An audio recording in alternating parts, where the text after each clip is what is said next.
We often speak of dogs through the habit of ownership. We name them, schedule their lives, assign them a place in the house, and we say they belong to us.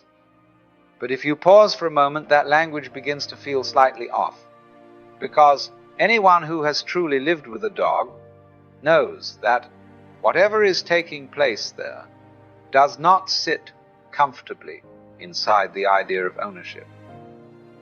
It is something closer to a relationship than a possession. Those who've encountered what they might call a soul dog know this immediately. There is a bond that resists explanation, just steady, unmistakably real. In a world where human beings so easily hurt one another, where trust is bargained, loyalty offered only when it is safe, and affection given out in careful portion, there exists a creature that seems to move by an entirely different rhythm. A dog does not calculate. It does not compare. It does not stand back to see whether love will be returned in equal measure. Its presence is not strategic. It is simply present. And this leaves us with an unsettling thought. If such a way of being exists so close to us, walking at our side, resting at our feet, sharing our ordinary days, then perhaps the deeper question is not why we keep them, but why we were given them at all.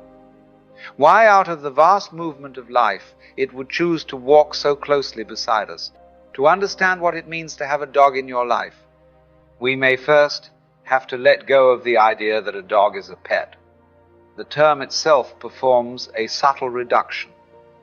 It classifies, organizes, and implies ownership, something to be managed, trained, perhaps optimized. Yet this framework fails to account for what is actually taking place. A dog is not merely an object within one's life, but a mode of existence, a different way of being placed beside your own. And this contrast matters, because human beings tend to inhabit a divided condition. We are rarely fully present where we are. We exist partly in memory, replaying what has already happened, and partly in anticipation, imagining what might come next. Most of the time, we are not here at all. A dog, on the other hand, appears to live almost entirely in what is happening. There is no visible concern with who it used to be, no evident anxiety about who it must become, no personal narrative being quietly maintained in the background. So when you sit next to a dog, something rather unusual occurs. Two modes of consciousness meet. There you are, thinking, commenting, explaining things to yourself, and there the dog is simply responding to what's happening. The dog isn't asking, am I enough? It isn't wondering where this relationship is going, and when it looks at you, it isn't measuring you against who you used to be or who you think you should become. It meets what is there. And that's why the connection feels so immediate, because the dog isn't relating to your identity, your past, or your ambitions. It's relating to your presence. So in that sense, you don't really own a dog. You do not truly own such a creature. You are, for a time, entrusted with a being that already knows how to exist. When you look closely, humans have a very curious relationship with love. We almost never let it stay simple. We think about it. We manage it. We turn it into something that needs to be secured. Without quite noticing, we begin to add conditions. I'll stay if you stay. I'll love you if you change. I'll give you loyalty if you reassure me. And before long, love becomes a kind of quiet agreement. Not spoken aloud, but carefully in the mind. A subtle contract we're always renegotiating. Now, there's nothing especially wrong with this. It's understandable. Human beings live with memory, with anticipation, with fear of being hurt again. So we learn to protect ourselves the only way we know how, but then right beside us appears a creature that doesn't seem to be playing this game at all. A dog doesn't arrive with expectations about who you should become. It doesn't seem concerned with your reputation, your past mistakes, or your plans for the future. It doesn't love you because of something it simply loves. Not as a virtue, not as a moral achievement, but as its natural way of being in the world. And this is what theologians have always pointed toward when they speak of grace. Love without prerequisite. Love that does not need to be earned, justified, or explained. A dog lives in this state effortlessly, which may be why dogs make such poor theologians. They don't need belief systems. They don't require doctrines. They are already embodying the thing religion struggles to describe. So perhaps God did not place dogs beside human beings to teach obedience or responsibility, but to set beside us a living reminder of what love looks like before conditions ever enter the picture. Not an idea, not a rule, but a presence. In this sense, the dog becomes a kind of spiritual anchor. Seen from a deeper angle, dogs prevent human beings from floating too far away into the world of their own ideas. We are remarkably good at living inside concepts, inside explanations, conclusions, and stories about ourselves, while forgetting the simple fact of being here. Now, many spiritual traditions speak of awakening in very modest language, not as a flash of light, but as presence, as a willingness to stop arguing with what is already taking place, as a gentle trust in this moment, exactly as it appears. And this, of course, is where the dog has always been. A dog does not rehearse grievances. It does not construct a memory palace of wounds. It returns almost immediately, even after pain. Not because it is unaware, but because it does not live by calculation. The dog does not punish absence. It does not withdraw affection as a lesson. It does not interpret vulnerability as failure. This is often mistaken for foolishness. But it is not ignorance. It is not naive. It is a certain clarity of heart, a way of meeting life without armor and without delay. Human beings often notice this and say, half-jokingly, dogs are better than people. But the deeper truth is more unsettling than that. Dogs are not better than humans. They are what humans look like when fear has not yet learned how to take control of the heart. And this is why losing a dog hurts as deeply as it does. The grief often feels out of proportion, almost embarrassing in its intensity. But that's only because the bond itself was never built out of words. You didn't love your dog through ideas. You loved through rhythm, through routine, through presence, through the sound of familiar footsteps, through touch, through shared silence that didn't need to explain itself. So when a dog leaves, you don't lose a story. You don't lose a role or a narrative. You lose a way of being. It is as if innocence itself has slipped away, leaving behind the absence of something that once required no explanation to feel safe. This is why people often say, "He knew me better than anyone." And what they mean is not that the dog understood their opinions, or their history, or the character they present to the world. A dog never knew your persona. It knew your tone, your breath, the subtle shifts in your body when you were anxious or at ease. A dog knows when you are unsafe with yourself, and it stays. So the grief is not only for the animal that is gone, but for the self that once knew how to settle, without defense or justification, in the simple presence of another living being. That is what is being mourned. Not companionship alone, but unconditional safety, experienced without words. Eventually, you notice something that doesn't quite sit right. Why does a creature like this pass through life so quickly? Why does life allow something so transparent to remain only for a while. But perhaps this is not an accident. Dogs do not break our hearts by mistake. They break them by design. If love never ended, we would treat it casually. We would confuse it with ownership. We would assume it belonged to us. But because it ends, love is revealed as something else entirely, not a possession, but a participation. Not something we keep, but something we enter for a time. A dog's brief life quietly teaches what no philosophy lecture ever quite manages to say.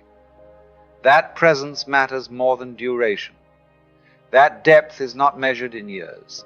That grief is not a failure of love, but its price. We often imagine grief as the opposite of love.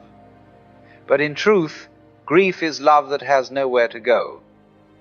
In this sense, dogs are not meant to stay forever. They are temporary teachers, not permanent companions. They arrive. They give themselves completely. They complete the lesson, and then they leave, returning us to the question we would rather avoid: can we love fully, knowing in advance that it will end? A dog answers that question not with words, but by living it briefly, beautifully, and without regret. There is another way of looking at this whole business, and it isn't a particularly comfortable one. You see, a dog doesn't really belong to you, even though the language insists that it does.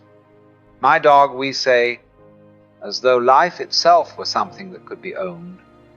But if you watch carefully, the relationship doesn't behave like ownership at all.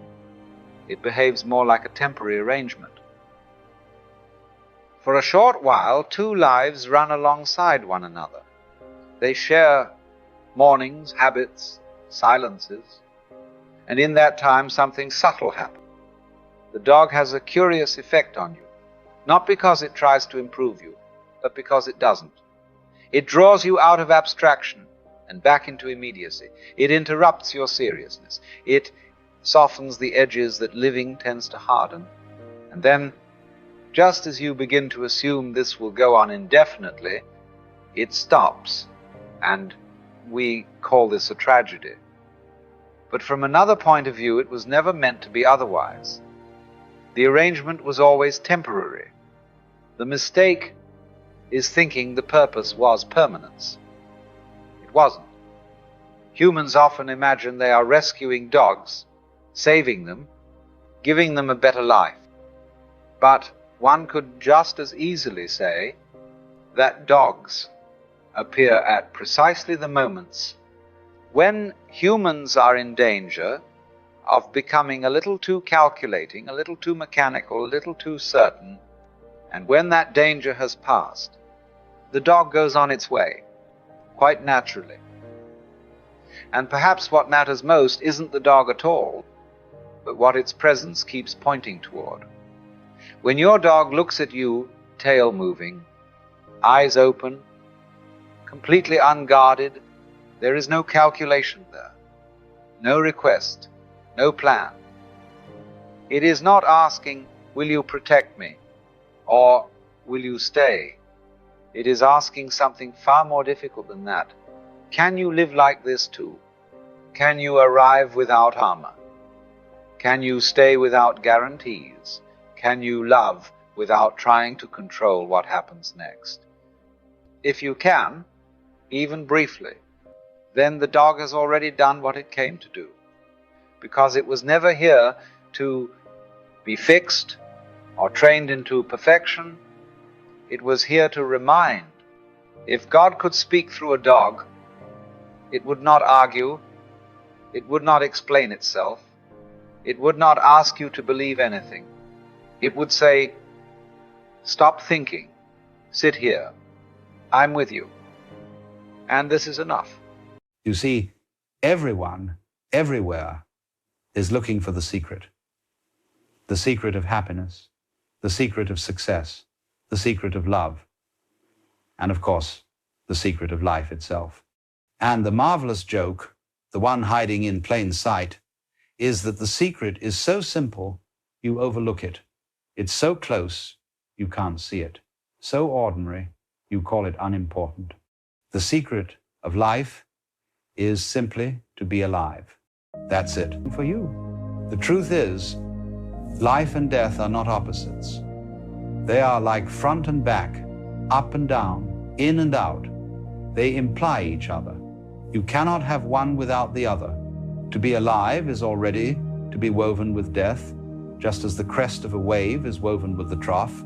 And once you see this, you stop clinging so tightly, because you realize the point is, let it carry you, because the secret of life was never hidden. It was always here, waiting for you to notice. So, laugh at the absurdity, sing along with the melody, and remember, the secret is not in some distant future. The secret is this: to be alive now, fully, playfully, completely. Alive, always alive. Even in change, even in loss, even in the mystery. Because what you are is life itself, and life never ends. From the time we are children, the story is already told to us. Grow up, fall in love, get married, and live happily ever after. It's written into our fairy tales, our films, our families, and so marriage becomes not merely a ritual, but the symbol of ultimate fulfillment, the proof that you are loved, the guarantee that you are wanted, the contract that love will stay forever. But as you grow older, as life unfolds, as reality seeps in, you begin to see the cracks in this story. For the truth is, marriage cannot give you what you seek, not because marriage is wrong, but because what you are seeking cannot be given by anyone, nor guaranteed by any ritual.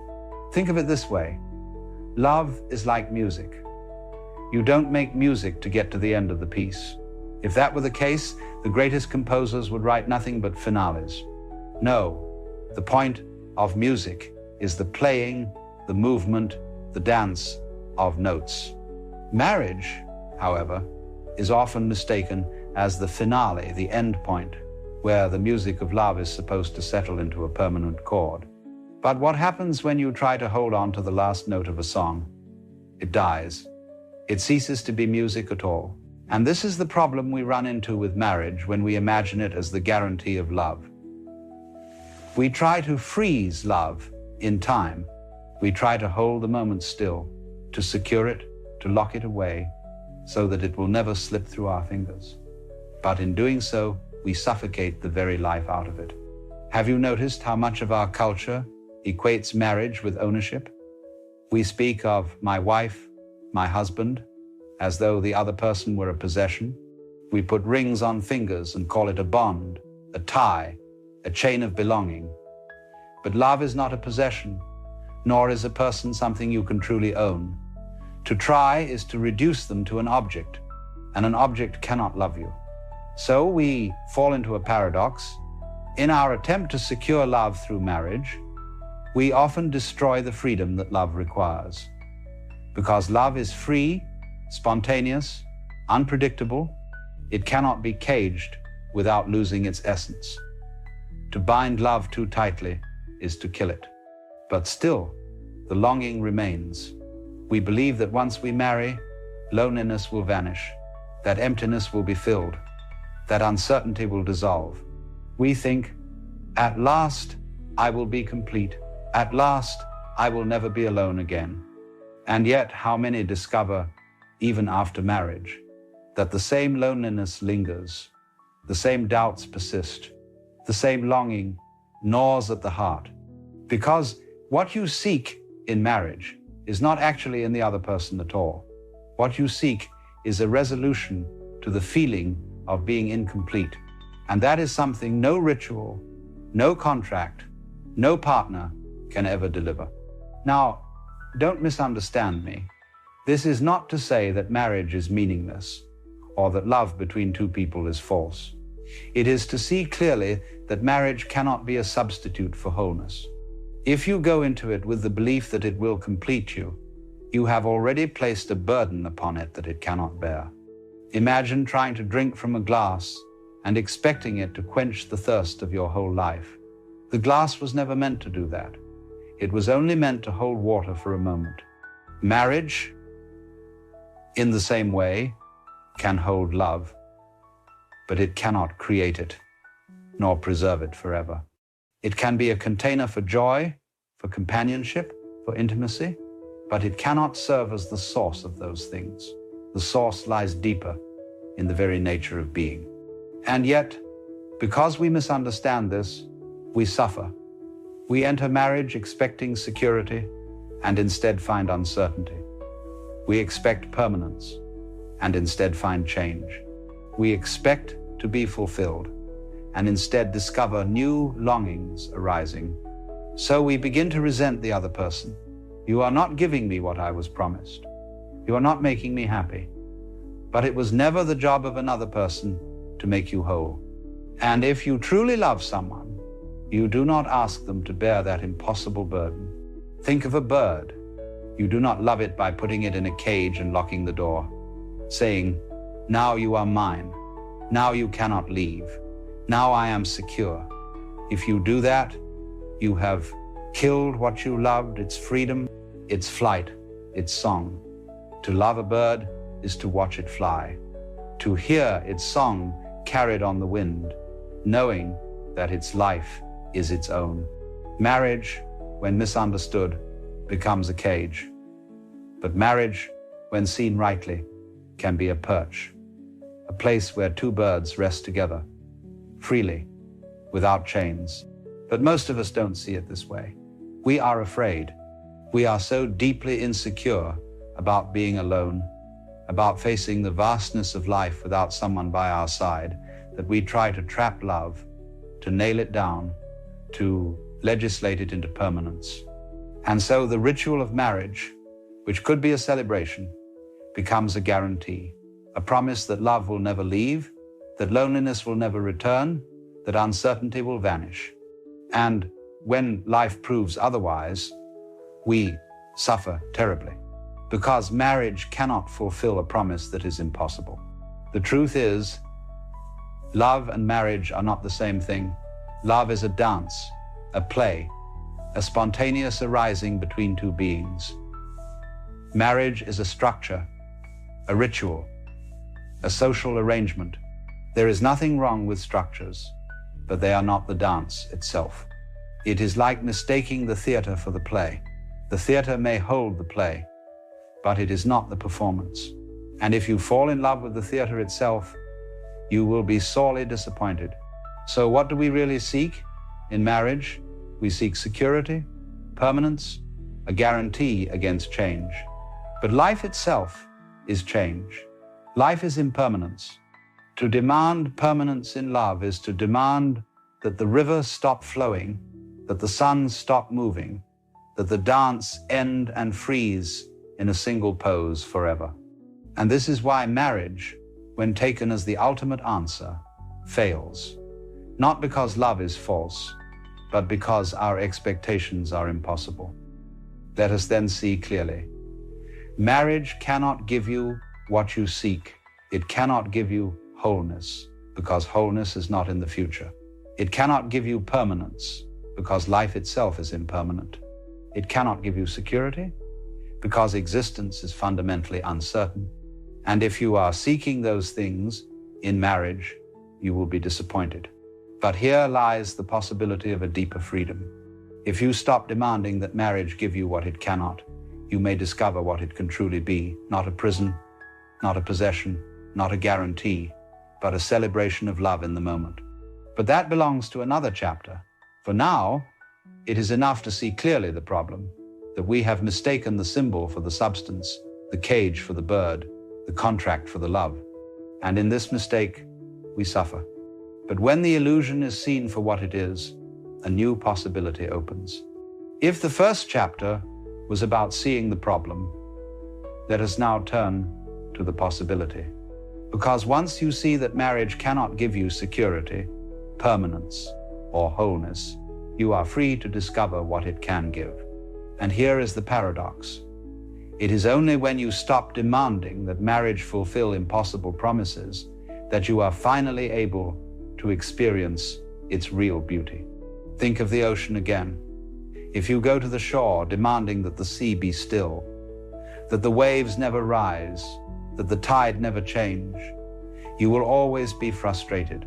But if you go to the sea to watch it move, to feel its rhythm, to play in its foam, then the ocean becomes a joy. Marriage is the same. If you demand that it guarantee permanence, you will always be disappointed. But if you allow it to be what it is, a meeting place, a dance, a celebration of love in the moment, then you will discover a freedom and intimacy that cannot be manufactured. Let us make this clear. Love is not about possession. Love is participation. It is not about saying, "You are mine forever." It is about saying, "Here we are, together, now." The beauty of marriage, when rightly understood, is not that it guarantees tomorrow, but that it celebrates today. It is two beings choosing, in freedom, to return to one another again and again, not because they must, but because they may. And that is a far deeper commitment than any contract could enforce. Imagine this. Every morning, you wake up next to someone, and they are there not because they are bound, not because they are trapped, but because they want to be there. Each day is a new beginning, a fresh choice. That is real commitment, not the security of chains, but the devotion of freedom. And that is what marriage can be, if you let go of the illusion that it should be something else. Alan Watts once said that trying to make love permanent is like trying to bottle a wave. You may capture the water, but the movement, the life, the very essence of the wave is lost. So the secret is to stop trying to capture, to allow love to move, to rise and fall, to come and go like music. Music is beautiful because it plays and ends, and yet we do not grieve when a song ends, because its ending is part of its beauty. In the same way, the moments of love in marriage are precious precisely because they are fleeting. To try to freeze them would be to destroy them. Now, this might sound frightening. If marriage cannot promise permanence, then what is the point? The point is play. Think of dancing. Two people join hands and move together, not to arrive at a destination, not to achieve a goal, but to enjoy the movement itself. No one asks, "But where are we going with this dance?" That would be absurd. Marriage, when freed from the illusion of permanence, becomes a dance. Two people moving in rhythm, not bound by chains, but drawn together by the joy of the movement itself. But here is the catch. To dance requires vulnerability. You cannot hold back and expect the dance to happen. You must give yourself to the rhythm. This is why marriage, rightly lived, is not about security, but about courage. It is about stepping into uncertainty together, knowing that nothing is guaranteed, but trusting the rhythm nonetheless. And here lies the beauty. It is precisely because nothing is guaranteed that love becomes real. If it were forced, if it were guaranteed, it would be meaningless. But because it is chosen freely in each moment, it has weight. Look at the stars. They shine for a time, and then they burn out. Their impermanence is not a flaw, but their glory. Marriage, too, is not about lasting forever, but about shining brightly while it exists. And when you can see it this way, something remarkable happens. You no longer cling in desperation. You no longer demand guarantees. You begin to appreciate what is here and now. And that is the secret of love. Not possession, not permanence, presence. Now, you may ask, but what about faithfulness? What about commitment? Are these illusions too? No, they are not illusions, but they are misunderstood. True faithfulness is not the result of chains. It is not the product of contracts. It is the flowering of freedom. If you choose to be with someone again and again, not because you must, but because you want to. That is true fidelity. That is true devotion. And it is far stronger than any external bond could ever enforce. Marriage, then, is not a cage. It is not a contract of ownership. It is a celebration, a ritual of remembrance, a way of saying, let us play together, let us dance together, let us live together in this moment. When you see it this way, marriage becomes light, playful, alive. It ceases to be a burden and becomes a joy. But to experience this, you must first give up the illusion that it will complete you, or guarantee you against loss, or secure you against change. You must see that those desires are impossible. Only then can you be free to love. Then main. So let us return to the question, why can marriage never give you what you seek? Because what you seek is wholeness, security, permanence, and those are not found in marriage. They are found in the acceptance of life itself, in the realization that you are already whole, already complete, already free. When you know this, then marriage ceases to be a desperate attempt to fill a void. It becomes a celebration of the fullness that is already there. And paradoxically, only then can marriage truly flourish. Then main. For if two people come together not out of need, but out of fullness, their love is free. It is not a chain, but a gift, not a burden, but a joy. They can allow each other to be without trying to own, without trying to control. And in that freedom, love breathes. Then main. So the secret is simple. Stop asking marriage to be something it cannot. Stop demanding that it fill the emptiness, or banish uncertainty, or guarantee permanence. See it instead as a play, a dance, a celebration of what already island. Then marriage becomes not a prison, but a playground, not a guarantee, but a gift, not a desperate grasp for security, but a free expression of joy. And in this freedom, love is not lost, but found again and again, each day, each moment, as long as the dance continues. There are moments, sometimes quiet, sometimes aching, when one looks over the shoulder of time and wonders what it was all for. You wake up one day and realize that years have passed, and somehow the grand story you thought you were writing seems to have slipped through your fingers. Perhaps you did everything you were told you should do. You worked hard, you stayed busy, you followed the path that others laid before you. Yet still, there is this haunting whisper that asks, was this it? It can be a very strange and lonely feeling, this sense that you have wasted something as sacred as your own life. Because you see, we are all taught that life is something to be used, something to be directed toward a purpose, something that must amount to something in the end. And so we chase after the idea of meaning like a man chasing his own shadow. But the more you run after it, the further it seems to recede. This idea of waste only appears when we measure life by a story we believe it should have followed. You were supposed to be somewhere by now. You were supposed to have done something, become someone, proven something. And yet here you are, standing still, looking at the world and feeling as if everyone else is moving ahead while you are being quietly left behind.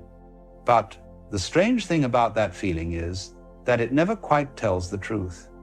Because what if what you call wasting your life is only your life refusing to be wasted on the wrong things? What if your stillness is not failure, but rest?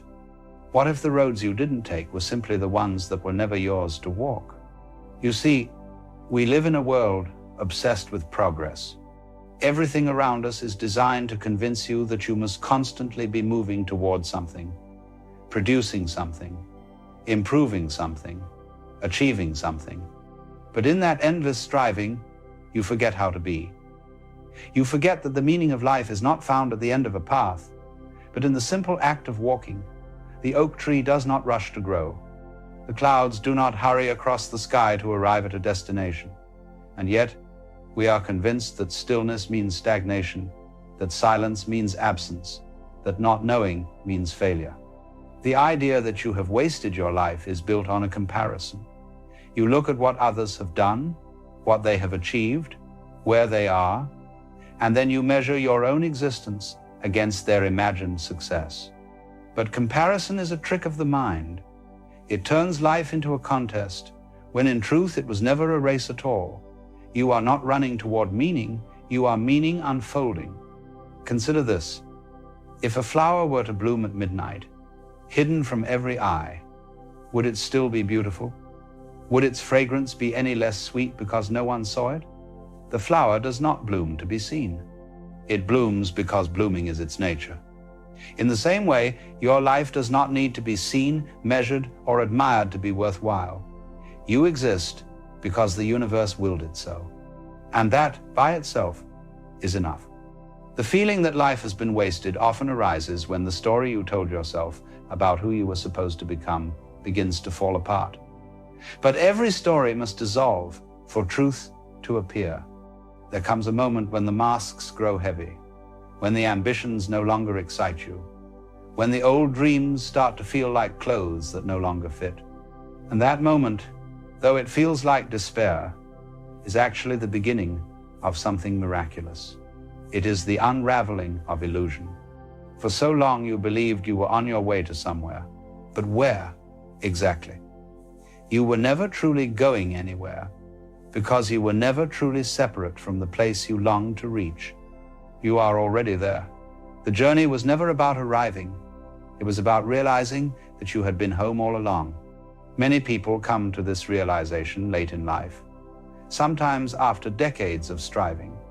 They wake up one morning, see the lines on their face, the gray in their hair, and they think, what was it all for?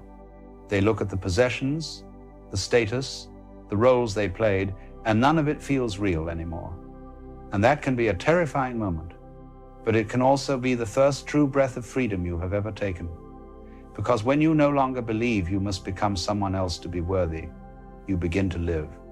Let me tell you a small story. There was once a monk who spent his entire life searching for enlightenment. He meditated for years, fasted, studied sacred texts, and traveled from teacher to teacher. Yet peace always seemed to elude him. One day, exhausted and old, he gave up. He sat beneath a tree and said to himself, I have wasted my life. But as he sat there, a gentle breeze passed through the leaves, and he noticed the sound of the wind, the sunlight flickering through the branches, the simple stillness of the world. In that moment, he began to laugh, because he realized that all along, he had been searching for something that had never been lost. The same is true for you. You cannot waste your life any more than you can waste the sky. You may delay awareness, but the totality of life remains untouched by your choices. Even the mistakes, even the regrets, are part of the great unfolding. Nothing is outside of it. Nothing is wasted. You see, your idea of waste depends on your idea of time. You imagine a line, a past behind you and a future ahead, and you judge where you stand along that line. But time is not a line. It is a dance. The past is not gone. It is alive in you now as memory, as experience, as the invisible current shaping this very moment. The future is not waiting. It is already being born through your thoughts, your breath, your presence. And this moment, this one right now, is eternity disguised as now. So when you say, I have wasted my life, what you are really saying is, I have not noticed that life has always been here, because it has. It never went anywhere. Regret is the mind's way of trying to rewrite a story that was never yours to control. It is an echo of resistance, a refusal to accept the perfection of imperfection. But the moment you stop arguing with your past, the moment you allow every mistake to simply be part of the fabric of what made you, a quiet peace begins to emerge. That peace is not indifference. It is understanding. Perhaps you feel you spent too long in the wrong job, or loved the wrong person, or chased dreams that dissolved into dust. But what if none of that was wrong? What if each step, each heartbreak, each detour was essential in leading you to this very awareness? Life, after all, is not a straight path. It spirals, it loops, it doubles back, it confuses you on purpose so that you may eventually see the futility of trying to control it. And once you see that, a beautiful thing happens. You stop trying to win life. You begin to live it. The great error of modern man is that he measures his worth in productivity. You are not a machine. You are a mystery. You are not meant to function efficiently. You are meant to experience deeply. You are meant to feel the full weight of being alive, the joy, the loss, the uncertainty, the beauty, the grief. Every part of it is sacred. If you could only step back and see your life not as a series of failures or missed opportunities, but as a single piece of art, a painting in progress, you would realize that even the dark strokes are necessary for the light to shine. The contrast is what gives the picture depth. Perhaps you cannot see it now, but someday you will. You will look back and see that nothing was wasted. Every wrong turn led you home. Every heartbreak opened your heart a little wider. Every delay prepared you for what could not be rushed. The truth is that life cannot be wasted, because life is not a possession. You cannot lose what you never owned. You can only forget that it was never yours to control. So, if you feel you have wasted your life, I invite you to look closer. Look at the way the light falls on your hands. Look at the breath moving through your chest. Look at the small, miraculous act of awareness that allows you to even ask this question. This moment, right here, is your life, and it is whole. When you truly see that, something within you softens. The tension of regret begins to dissolve, and in its place comes a deep, unshakable peace. Not the peace of escape, but the peace of recognition. Because the truth is, you were never off track. There is no track. There is only this infinite unfolding, and you are part of it, now and forever. That is where healing begins. That is where the illusion of waste ends. When you begin to sense that perhaps nothing was wasted, the mind doesn't easily surrender its habit of measuring. It will try to find a new way to evaluate, a quieter scale upon which to weigh the worth of your days. It might whisper, "All right, perhaps I didn't waste my life, but surely I should be further along by now." You see, even when you stop running, the mind still wants a finish line. But there isn't one. The idea of a finish line is born from the illusion that life is a journey from ignorance to enlightenment, from brokenness to wholeness, from lostness to foundness. But there was never such a line to cross. You were never incomplete. You were never missing anything. What you call growth, what you call progress, is simply the unfolding recognition of what has always been true. Yet the human being as it is, craves story. It needs to feel that it is going somewhere. That need gives us hope in dark hours, but it also creates a subtle prison. For as long as you believe there is somewhere you must arrive, you cannot rest here. You are always just a little bit away from home. So much of our suffering comes not from the past itself, but from our attempts to rewrite it. We imagine the alternate lives we could have lived, the choices we should have made, the people we might have been if only the cards had fallen differently. But these imagined lives are ghosts. They shimmer just beyond the reach of what's real. And every time you compare your actual life to those ghosts, you dishonor the sacredness of what actually is. You were never meant to be the best version of yourself. You were meant to be the only version of yourself. The perfection you seek is not in some ideal self-image, it's in the depth of the one that already lives and breathes within you. The truth is that the feeling of having wasted your life is an invitation, not a condemnation. It is a quiet knocking from the soul, asking to be seen, asking you to stop chasing, to stop proving, to stop trying so hard to be something. The exhaustion that follows years of striving is not evidence of failure. It is the body and spirit calling you home. And Coming home to yourself can feel strange at first, almost unsettling, because the person you built in your mind, the one who was supposed to be accomplished, admired, certain, and strong, begins to crumble. What remains is someone far simpler, softer, more real, someone who does not need to pretend. There is a tenderness in that breaking, like the moment you realize the wave has always been the ocean. The separation was only imagined. And with that realization comes a strange, liberating humility. You begin to see that even your mistakes were not really yours. They were movements of the universe through the particular form you call me. Now, imagine standing on the shore of your own life. Behind you, the waves of memory crash and dissolve. Before you, the horizon stretches endlessly. You could spend your whole life staring backward, watching the ripples of what has been, or you could simply turn and face the open sea. Both choices are available, neither is wrong. But one keeps you bound to what has passed. The other invites you into the mystery that has always been waiting. This moment right now is not the sum of your past, nor the promise of your future. It is life in its purest form, unadorned, unmeasured, and utterly free. The trouble is that we rarely allow it to be enough. We clutter the present with demands for meaning, for validation, for proof that it matters. But meaning, my friend, is not something you give to life.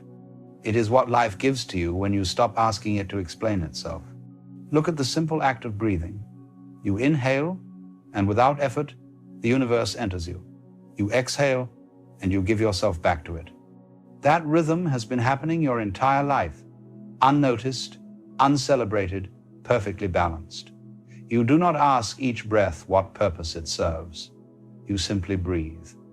And yet, each breath sustains the miracle of your being. That is how life works. Meaning emerges not from what you do to it, but from what you allow it to show you. When you loosen your grip on the idea that your life must justify itself, something beautiful happens. The ordinary begins to shimmer. You notice the way sunlight falls on your table, the sound of distant laughter, the quiet pulse of your own heartbeat. And you realize, perhaps for the first time, that this unremarkable, unplanned, unspectacular moment is the essence of living. The modern world, however, does not reward this awareness. It worships noise. It values ambition over stillness, productivity over presence, attention over understanding. You are constantly being pulled away from yourself, told that you should be somewhere else, doing something else, becoming someone else. But the truth is that every time you abandon the present to chase a future, you deepen the illusion of waste. You create a gap where none exists. This is why so many people grow restless, even when they appear successful, because deep down, the soul cannot be satisfied with applause. It only longs for truth. And truth, unlike success, cannot be achieved. It can only be seen. When you begin to live with this seeing, your relationship to time begins to change. You stop asking, how much time do I have left? And start realizing that you are time. You are the eternal now, unfolding as this moment, this breath, this heartbeat. Life is not moving through you. You are life moving. The past, then, is not a weight to carry. It is a teacher. The mistakes you think ruined, you were actually sculpting you. The losses you grieve were making space for something new to arise. You thought you were being broken. You were being rearranged. You see, the universe wastes nothing. Not a leaf that falls, not a tear that drops, not a single heartbeat. Everything is used, everything transformed. You are part of that alchemy. So how could you have wasted your life when life itself wastes nothing? Sometimes the path seems meaningless only because you're standing too close to it. Like a painting, its beauty can only be seen when you take a few steps back. You must allow the years to settle, to merge, to reveal their hidden symmetry. Only then do you begin to see the pattern. Only then does the chaos make sense. And as you begin to see that pattern, gratitude quietly replaces regret. You realize that the very moments you despised, the loneliness, the failure, the confusion, were the ones that softened your heart. They broke the shell of who you thought you should be so that something vast and tender could shine through. So, you see, you did not waste your life. You were preparing to live it. And this living has nothing to do with success or legacy. It is about seeing the sacred in the simple, the way water moves, the way your hands age, the way a small kindness lingers long after it's given.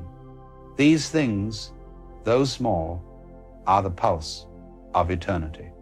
But you must learn to stay with the moment, to stay with yourself, to stay with life even when it offers no grand answers. Because when you stay, you begin to notice that the feeling of emptiness was never emptiness at all, it was spaciousness. It was room for you to finally arrive. Now, some will ask, but what about purpose? Don't we all need one? And yes, in a way, purpose gives us direction, but direction is not the same as destination. Purpose is not something you find, it is something you express through being. The tree does not need a purpose to grow, its growing is its purpose. The bird does not need a reason to sing, its singing is its being, and so it is with you. Perhaps your greatest purpose is not to achieve anything at all, but to embody awareness so fully that life can experience itself through you. That may not sound grand, but it is divine. If you can see that even one day of your life, one seemingly wasted, uneventful, ordinary day was actually filled with this quiet divine presence, then the idea of waste collapses. Because what you were calling wasted time was actually eternity playing dress-up as delay. And if you can understand that, not just intellectually but inwardly, then a great peace will find you. Not the peace of resignation, but the peace of realization. The peace of knowing that you have never been outside of life's embrace. Everything that has ever happened, every failure, every detour, every regret was part of the unfolding of this awareness. It could not have been otherwise. When you truly see that, the ache of I have wasted my life begins to dissolve into a quiet smile, because you realize that the story you were mourning was never real to begin with. It was only a dream of who you thought you should have been. And awakening, after all, is nothing more than realizing that the dreamer was never separate from the dream. There comes a moment, often quietly, when you begin to understand that your life does not need to be different in order to be whole. It is a subtle shift, almost imperceptible at first. You stop asking, what should I be doing? And instead begin to listen. You start to feel that life, all along, has been whispering to you through everything you once ignored, through failure, through silence, through longing. It was never absent. You were simply too busy trying to edit the story to hear its voice. When this understanding dawns, it's not a flash of enlightenment, but more like the gradual clearing of fog. The trees of your existence, once obscured by regret and expectation, slowly come into view. You begin to see how perfectly imperfect it all was, how each stumble carved a kind of wisdom into your bones, how each disappointment softened your heart, and how even your confusion was guiding you toward clarity. This is the paradox of awakening. You find what you were seeking not by acquiring, but by relinquishing. The meaning you searched for begins to reveal itself when you stop demanding that life prove its worth. You realize that the search itself was never the problem. It was your assumption that meaning was missing that caused the ache. The feeling of having wasted your life was not the truth. It was the veil that covered it. And as that veil begins to fall, a new kind of stillness appears, not the stillness of emptiness, but the stillness of presence. The kind that exists between two heartbeats, in the quiet before you speak, in the way your chest rises without your asking. You notice that life doesn't need your permission to continue. It breathes you, it moves you, it carries you forward. regardless of your stories about it. You see, what most people call awakening is not the gaining of something new, but the gentle loss of what was never real. It's like waking from a long dream in which you spent years trying to find the meaning of the dream itself, only to realize that you were always safe in your bed.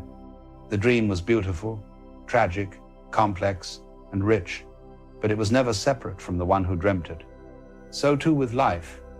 You were never separate from the totality of it. Even in your loneliest, darkest hours, you were still held by the same intelligence that turns the planets and opens the flowers. You were never outside of that harmony, only asleep to it. To awaken, then, is not to rise above life, but to sink deeper into it, to see the extraordinary hiding within the ordinary, to realize that enlightenment was never a mountaintop, but the ground beneath your feet. You might look back now on all the years you thought were lost, and see that they were not lost at all. They were preparing you to see. They were the soil in which understanding could finally take root. Every regret was compost for wisdom. Every mistake was a seed of awareness waiting for the right season to bloom. And when that season arrives, you begin to move differently.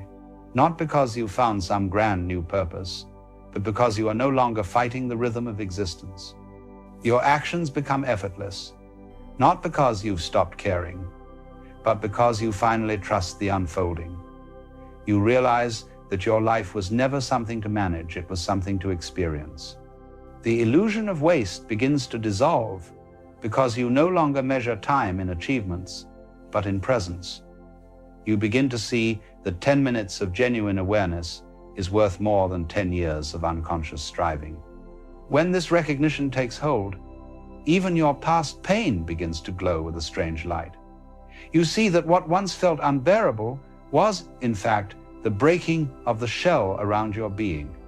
It was how life made space for itself within you, and you begin to thank the very moments that once made you curse your existence.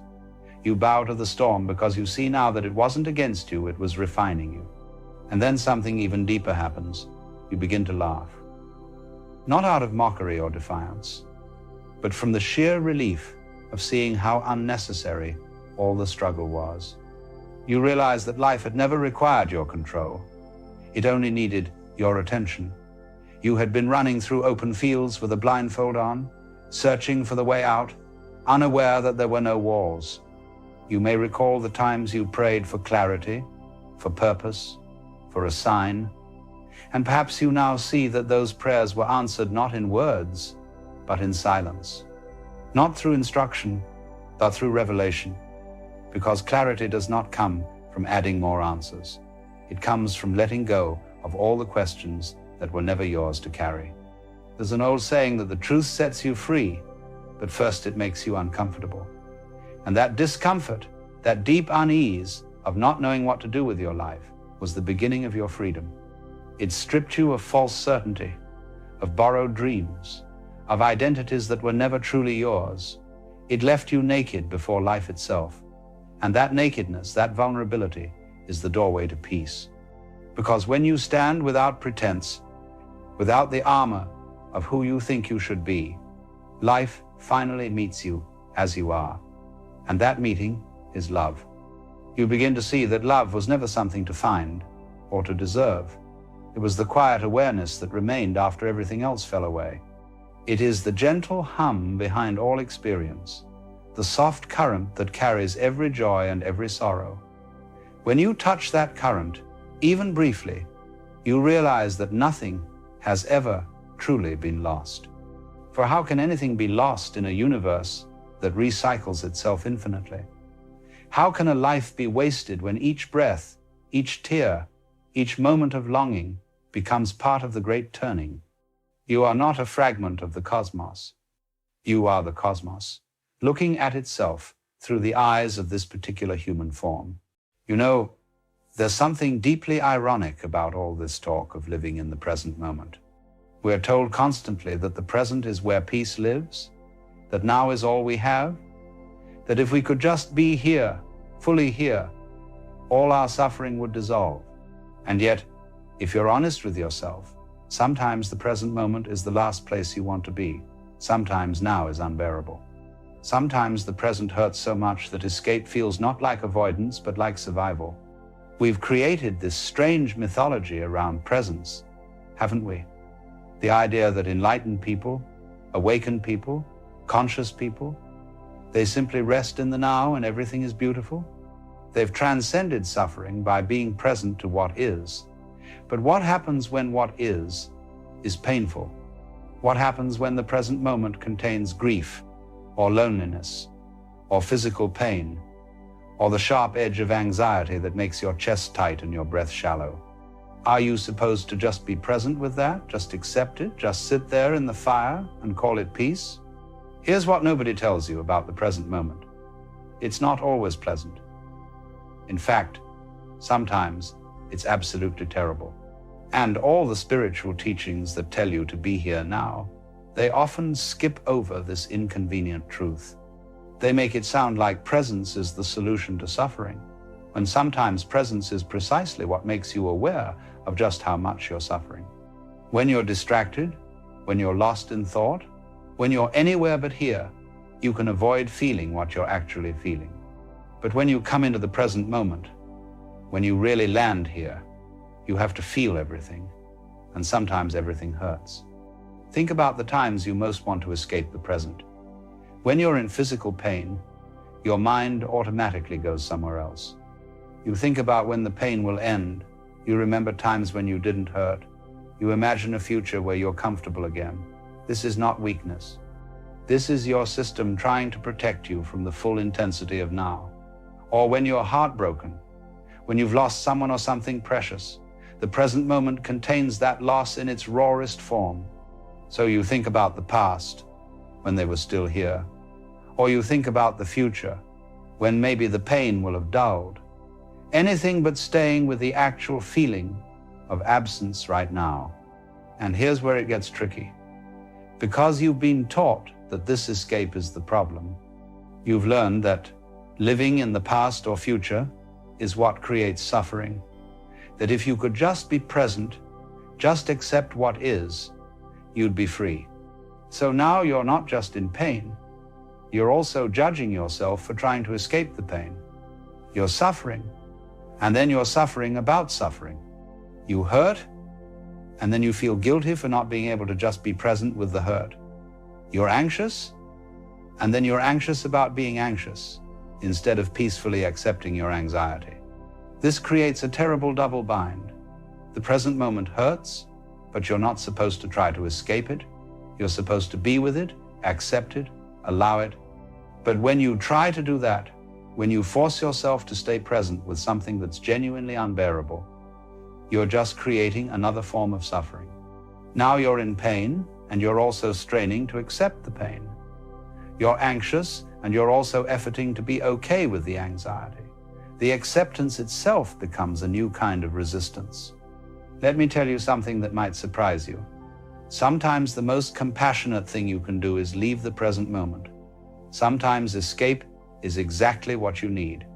Not as a permanent strategy, not as a way of life, but in acute moments of overwhelm, sometimes thinking about something else, going somewhere else in your mind, distracting yourself.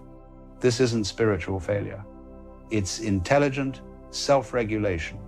It's your system knowing that you can only handle so much intensity at once.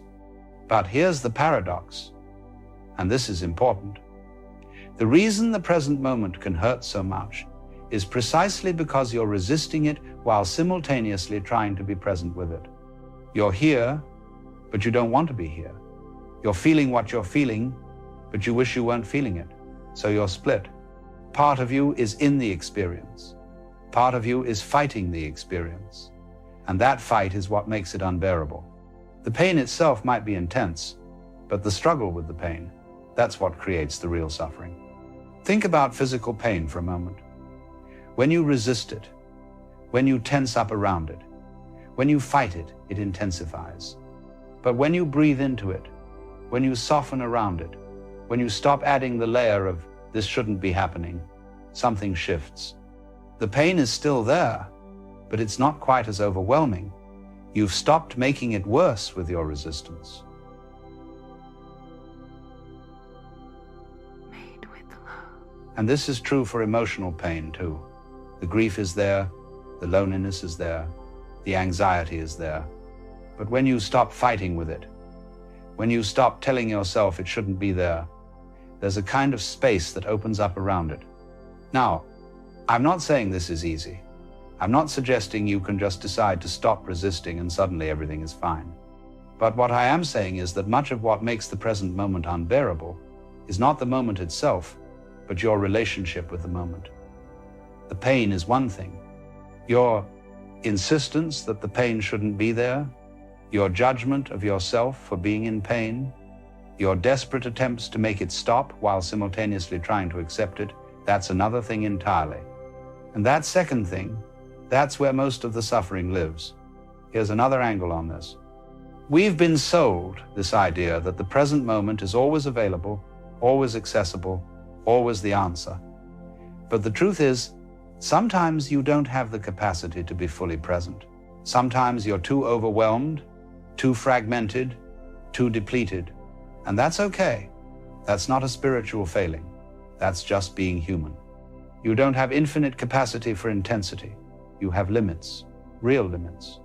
And those limits are not something to transcend. They're something to respect. So when the present moment hurts too much, when being here is more than you can handle right now, you don't have to force yourself to stay. You can think about something else. You can plan for the future. You can remember better times. You can distract yourself with a book or a show or a conversation.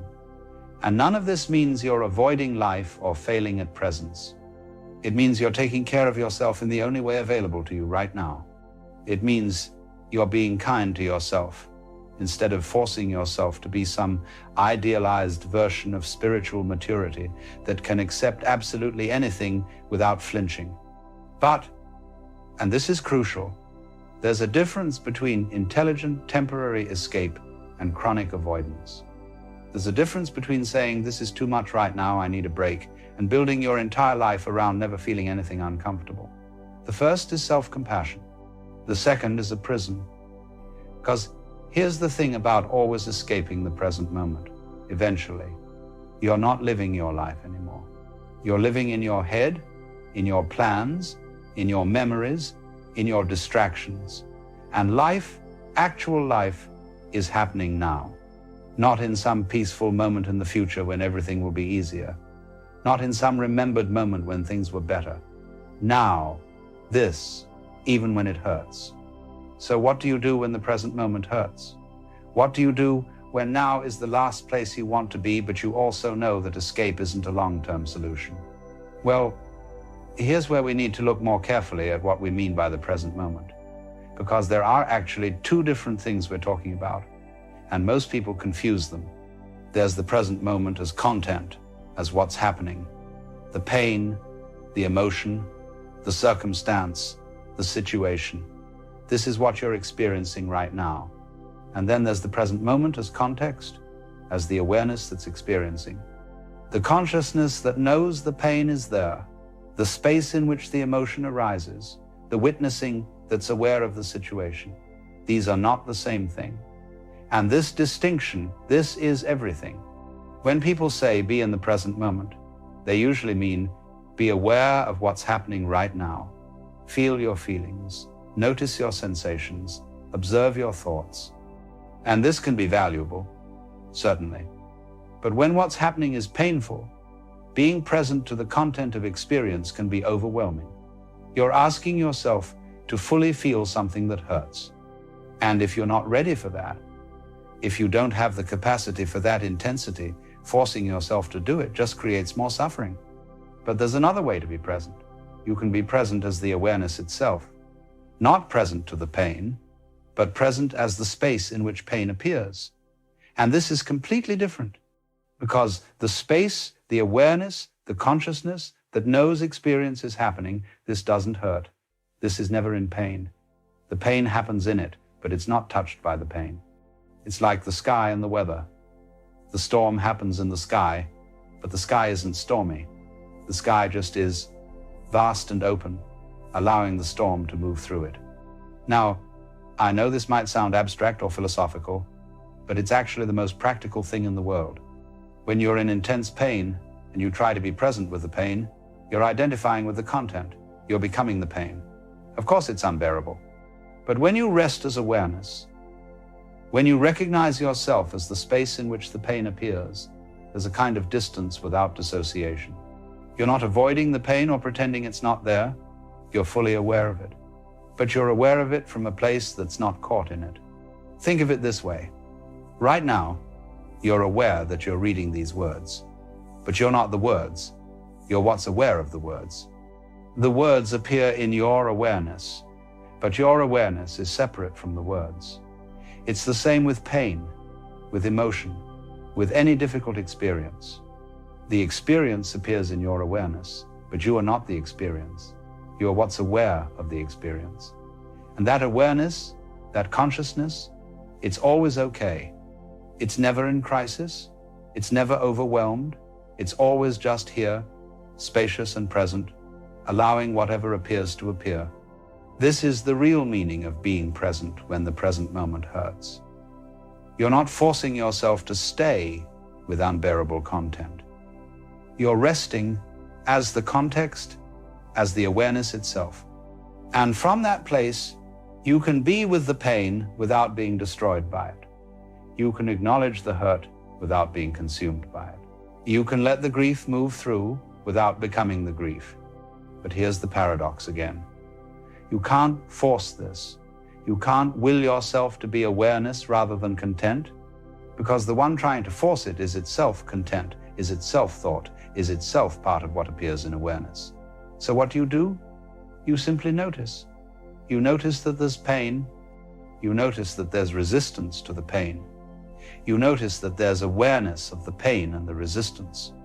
And in that noticing, in that simple recognition that awareness is happening, you're already resting as awareness. You're already home. And from here, from this place of being the space rather than the content, something interesting happens with pain. It doesn't necessarily go away. The hurt doesn't magically disappear, but it becomes bearable. Because you're not fighting it anymore. You're not adding the layer of this shouldn't be happening, or I can't handle this, or I need this to stop right now. You're just letting it be what it is. And in that allowing, in that radical acceptance that comes not from effort but from recognition of what you are, the intensity softens. This is why meditation practices often work with pain. Not because they make you tough enough to endure anything, but because they show you that you're not what hurts. The body hurts. The emotions hurt. The thoughts hurt. But the awareness that knows the hurting, that's never hurt. It's untouchable. And you are that awareness. You've always been that awareness. You just forgot, got identified with the content, started believing you were the pain rather than the space in which pain appears. Before we continue, many of you have been asking for something longer, something with actual practices you can use in daily life. So check out the 3-hour audiobook that takes everything we explore in these videos and gives you the tools to actually work with it. Because here's the thing, intellectual understanding without practical application just keeps you spinning in your head. You need both, the insight and the practice, the philosophy and the daily work that makes it real. This audiobook gives you that. 3 hours of deep wisdom with practices built in, so you're not just thinking differently, you're living differently. If you're serious about changing how you experience your life, the link is in the description below. Now, let's continue. Now, let me be very clear about something. I'm not suggesting you should never try to change painful circumstances. If you're in a situation that's harmful, by all means, work to change it. If you're experiencing physical pain, seek treatment. If you're in emotional distress, get support. Being aware that you're not the pain doesn't mean you should be passive about reducing unnecessary suffering. But it does mean that while you're working to change what can be changed, you don't have to be destroyed by what is right now. And here's another crucial point. Sometimes the present moment hurts because you're holding on to something that needs to be released, a relationship that's ended but you're still clinging to, a version of yourself that no longer fits but you're trying to maintain, a dream that's died but you won't let it go. The present moment contains the reality of loss, of change, of things being different than you wanted them to be. And that hurts. But the hurt is intensified by your grip, by your refusal to let what's gone be gone. When you rest as awareness, when you stop identifying with the one who lost something and recognize yourself as the space in which loss appears, something shifts. You can feel the grief without becoming the grief.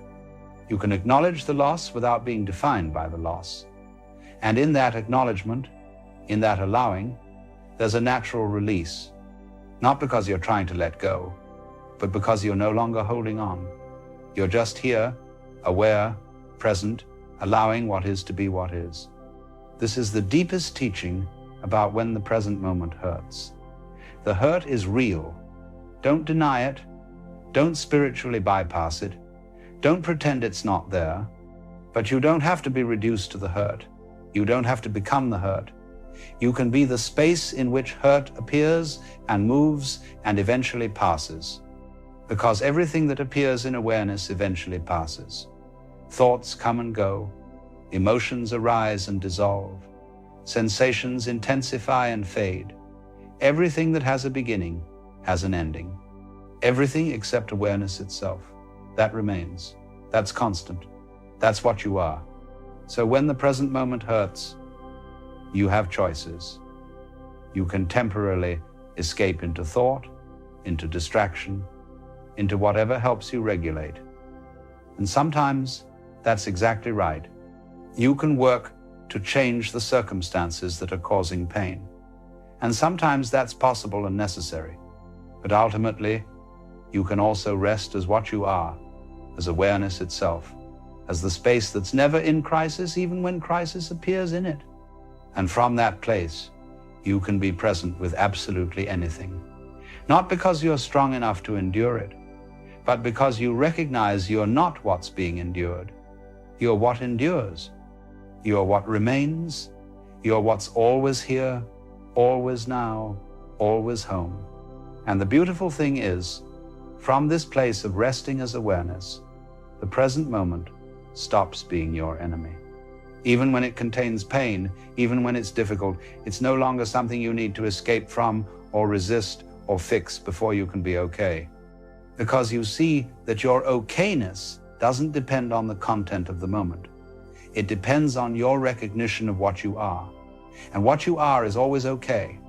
What you are is always at peace. What you are is always free. Not free from pain, but free in the midst of pain. Free to feel it, free to be with it, free to let it move through without being destroyed by it. This is what it means to be present when the present hurts.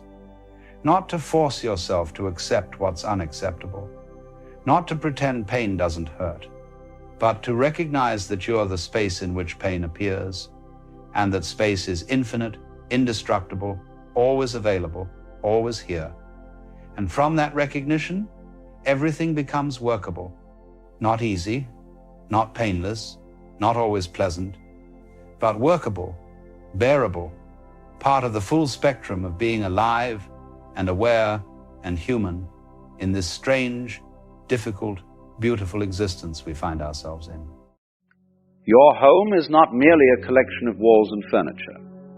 It is the space where you breathe without worry, where you can finally take off the mask you wear for the world. It is the one place where life should be allowed to flow naturally, like water finding its own level. And yet, how often do we invite into this sacred space people who disturb that flow, people who bring with them the weight of their anxieties, their judgments, their endless need to control and manipulate. There are certain types of people, you see, who carry with them a kind of psychic pollution, not because they are evil or malicious in some dramatic sense, but because they have not yet learned to let life be. They are still fighting with reality. still insisting that the universe should conform to their narrow expectations. And when such people enter your home, they bring that fight with them. They bring the tension, the resistance, the constant low-grade anxiety that makes peace impossible. Let me tell you about the first type, the chronic complainer. This is the person who walks through your door and immediately begins to catalogue everything that is wrong with the world. The weather is too hot or too cold. The traffic was unbearable. Their boss is an idiot. Their neighbor is inconsiderate. The government is corrupt. On and on it goes, an endless litany of grievances. Now you might think, this is simply someone having a bad day, venting their frustrations. But watch closely. This is not occasional venting. This is their natural state. They have made a lifestyle out of being bothered by life. They wake up in the morning looking for things to complain about. They go to bed at night rehearsing their complaints for tomorrow. What they have forgotten, or perhaps never learned, is that complaining about reality is like shaking your fist at the rain. The rain does not care. It is not against you. It is just rain. The chronic complainer treats life as a personal insult. Everything that does not match their preferences becomes evidence that the universe is somehow failing them. But here is what they do not see. Their complaints are not observations about the world. They are revelations about their own mind. They are showing you that they have not yet learned the art of acceptance, the ability to say yes to what is. And when you invite such a person into your home, they bring this poisonous perspective with them. Suddenly your comfortable chair is not quite right. Your coffee is too weak or too strong. Your choice of music is questionable. Nothing is ever quite good enough because they have trained themselves to focus exclusively on what is wrong rather than what is simply present. But here is the deeper problem. Complaining is contagious. It spreads like a virus. You begin the afternoon feeling peaceful, content with your simple life. The complainer arrives, and within an hour you too are noticing all the little imperfections, all the things that could be better, all the ways in which life is not measuring up to some imaginary standard. The peace you felt has evaporated, replaced by a vague sense of dissatisfaction. This is why you must keep the chronic complainer away from your home, not because you are cruel or uncaring, but because you understand that your home must be a sanctuary. It must be a place where you can practice acceptance, where you can let life be exactly as it is, without the constant commentary of judgment. The second type of person to keep away is the energy vampire.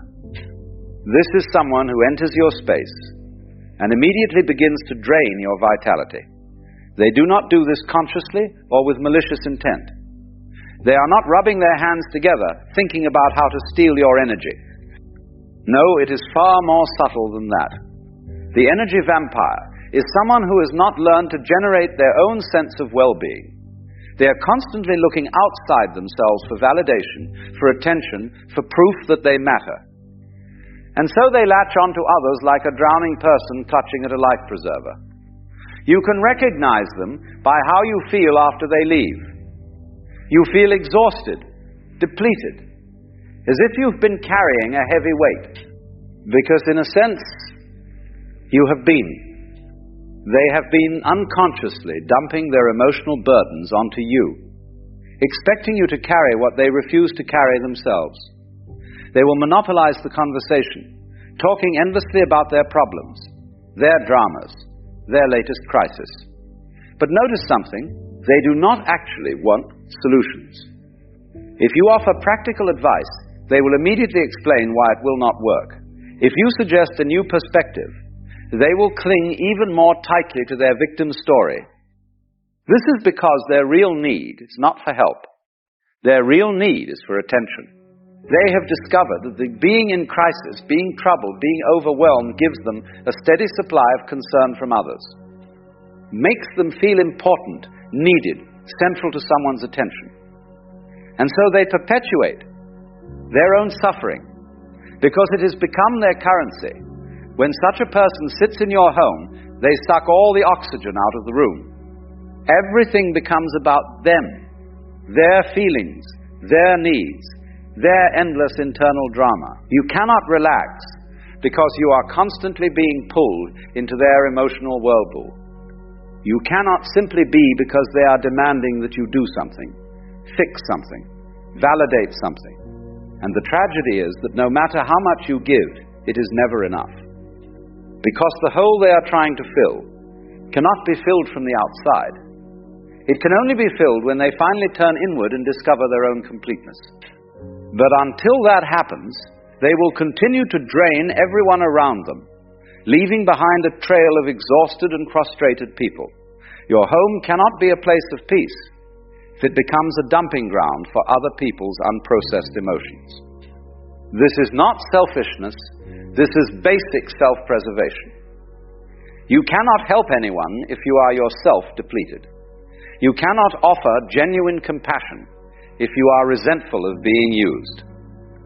The third type is the person who treats your home as a stage for their performance. This is someone who cannot simply be present. They must always be performing, always proving something, always seeking applause. They walk through your door and immediately begin to tell you about their latest achievement, their recent purchase, their impressive connection with someone important. Every conversation becomes an opportunity for them to showcase how successful, how clever, how special they are. They are like peacocks spreading their feathers, except peacocks have the excuse of genuine beauty. This person has confused their role in life with their actual identity. They think they are their accomplishments, their possessions, their social status. They have built an elaborate costume, and now they must constantly maintain it, constantly remind everyone of how impressive it is. The exhaustion of this is palpable. What they do not understand is that true presence requires no performance. A flower does not try to be beautiful. It simply opens, and its beauty is evident. A child does not rehearse being playful. The playfulness flows naturally from their being. But this person has forgotten how to simply be. They have become so identified with their act that they no longer know who they are without it. And when they enter your home, they turn your living room into their theater. They need an audience. And you become that audience whether you wish to or not. You cannot have a genuine conversation because they are not really listening. They are waiting for their next cue, their next opportunities, to bring the spotlight back to themselves. This creates a peculiar kind of loneliness. You are sitting with someone, sharing space with them, and yet there is no real meeting. Because they are not actually there, they are too busy managing their performance to be present to what is actually happening. You might as well be talking to a well-rehearsed recording. Your home should be a place where masks can come off, where people can stop performing and simply exist. But the performer cannot do this. They are terrified of being seen without their costume because they believe the costume is all they are. And so your home becomes just another venue for their exhausting show. Keep them away, not with anger or judgment, but with the simple recognition that you need space where authenticity is possible. You need a place where people can be ordinary, where the pressure to impress is released, where genuine human connection can occur. The fourth type is the person who lives in constant comparison. They walk into your home and immediately begin measuring. Is your home bigger than theirs? Is your furniture nicer? Do you have something they do not have? And equally, do they have things you lack? Their mind is like an accountant's ledger, constantly tallying who is winning and who is losing in the game of life. But here is what they have not realized. Nobody is keeping score except them. Life is not a competition, it is a dance. And you cannot dance if you are too busy checking whether you are dancing better than everyone else. This person cannot simply enjoy what is present because they are always comparing it to something else.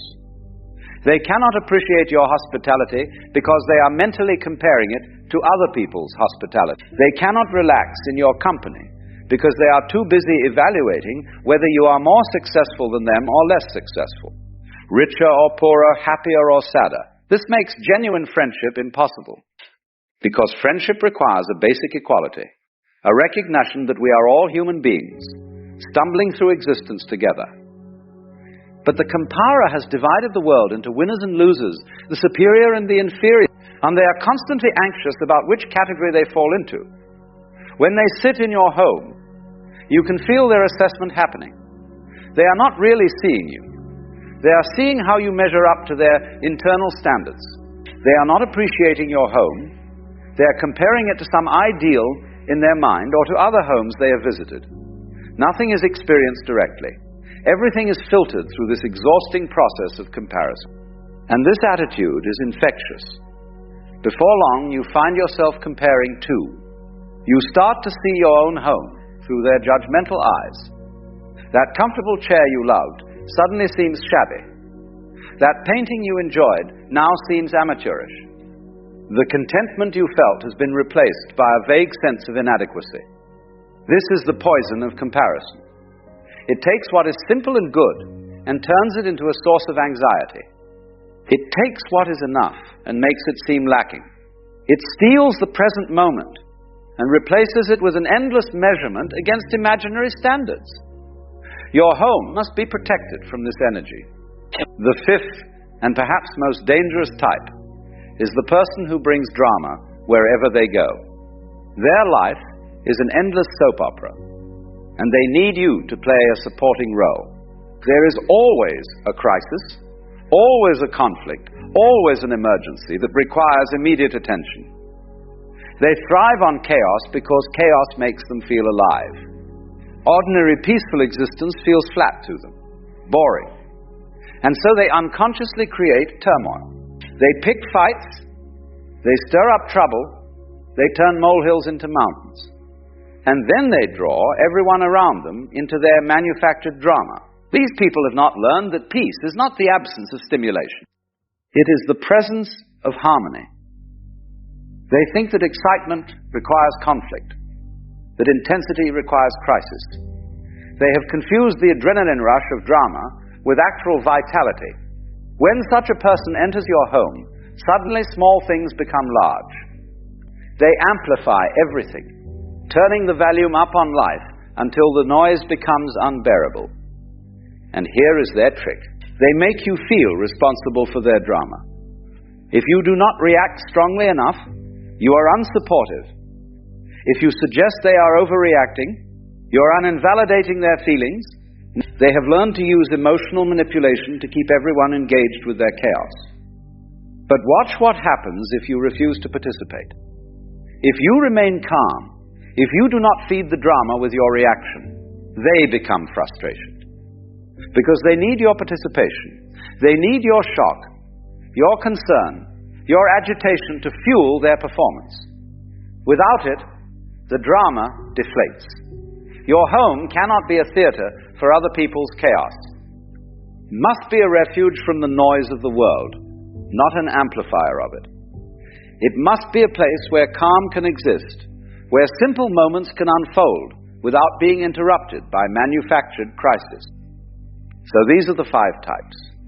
The chronic complainer who cannot accept what is, the energy vampire who drains your vitality, the performer who cannot stop the show, the comparer who cannot simply appreciate, and the drama creator who cannot live in peace. Now, I am not suggesting you become cold or unkind. I am not saying you should judge these people harshly or treat them with contempt. Remember, they too are struggling. They too are caught in their own patterns, their own unconscious habits. They are doing the best they know how with the understanding they have. But understanding their struggle does not mean you must sacrifice your own peace. Compassion does not require you to be a doormat. You can care about someone, while also recognizing that their presence in your space is harmful to your well-being. Think of it this way. If someone had a contagious illness, you would not invite them into your home. Not because you hate them, but because you understand that protecting your health is necessary. The patterns I have described are also contagious, but they infect your psychological and spiritual health rather than your physical body. Your home is your temple, your sanctuary, the space where you can finally stop fighting and simply be. It must be protected, not with walls and locks, but with wisdom and discernment. You must learn to recognize what energies nourish life and what energies deplete it. This does not mean your home becomes a fortress of isolation.